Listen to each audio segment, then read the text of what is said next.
araw na ito na importante sa akin. May sakit ako sa araw na ito. Nung nagdi-dinner kami like 15 minutes ago, sinabihan niya ako na ihatid niya ako sa Masayan kasi ito, sa tingin ko ang favor na gagawin sa akin ni Father Alvin ngayon, hindi lang dahil may sakit ako, kundi sa araw na ito, 8 years ago, ito yung araw na dumating ako sa Antique. From Iloilo, sumakay ng Ceres, nakakabit hanggang San Joaquin sa gitna ng Ceres. That was also the very first time na na-met ko ang obispo na nag-ordain sa akin, si Archbishop Jose Romeo O. Lasso. Yes, ang puso ko puno ng pagpapasalamat sa araw na ito. Thank you, Lord, sa araw na yon.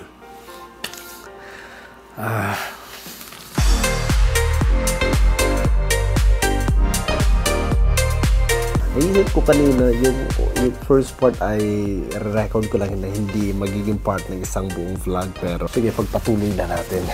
Dalawang bagay na na-remind ako kanina nung lumabas kami ni Father Alvin. Nung siya nasa Bishop's house at ako naman ay nasa Nuwatay. Life is all about giving and receiving, or receiving and giving.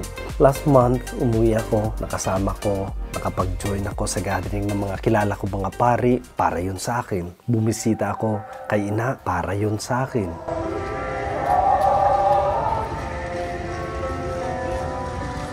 Welcome ko si Father Arky and si Father Jessa Bicol, para yun sa kanila.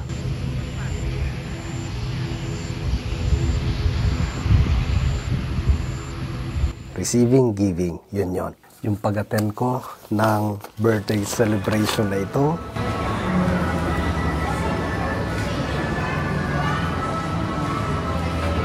giving. Yung pag-attend ko ng vows seminar sa Iloilo,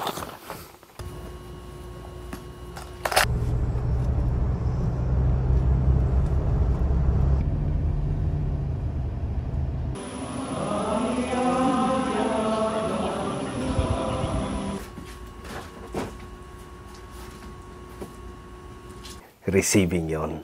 Yung pag-participate ko sa parish activity,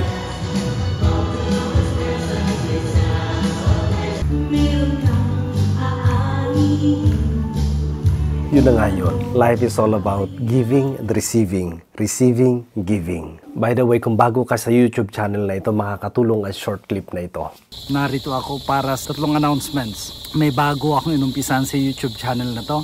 Lunes short, Miyerkules clips, and kada Biyernes yung vlog. Yung makikita yung link sa YouTube channel na to papunta sa Instagram and Facebook ko. Wala muna ako doon, nagpapahinga. Ang lahat ng ginawa kong vlogs nilagay ko sa 7 ng mga folders. Santa Rita, lahat ng vlogs kong nagawa dito sa Sibalom, after ng mission, during mission, nasa Kaykor, pre-mission, sa Pandan, birthday ko din, and vlogs mga kasama ko ang aking pamilya. And gusto ko lang idagdag na every Saturday, may pagpapatuloy akong inumpisan ko nung nasa Kenya pa ako.